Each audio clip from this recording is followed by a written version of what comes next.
Ամեն ինչ ունի իր նախապատմությունը, 80-81 թվականներին վերստեղծվեց Վասպուրական հայրենակցական միությունը Վարազդատ Հարությունյանի, Հակոբ Փափազյանի, պարոն Դերձակյանի եւ էլի մի քանի տենց մեծահասակ, այն ժամանակ այդքան մեծահասակ չէին, վանեցիների ջանքերով, ու մայրս ասեց, թե վանեցիները հիմա էլի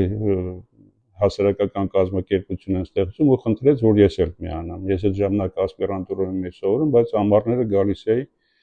Երևան։ Ու ձևավորվեց Վասպուրական հայրենակցական միությունը 92 թվականին նրանք առաջին անգամ գնացին, այդ ժամանակ դեռ սահմանը բաց էր, այդ Վարազդատ Հարությունյան, Միրիջանյան,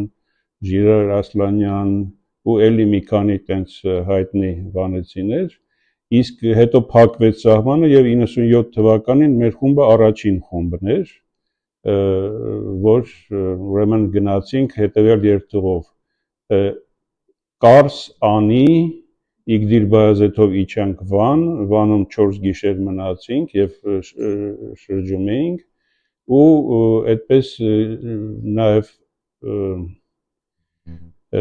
Վարագավանք, որ կոչվում էր Եդիքիլիսե եւ իջանք ներքև մինչեւ Շատախ։ Ու դա մեզ համար շատ մեծ իրադարձություն էր։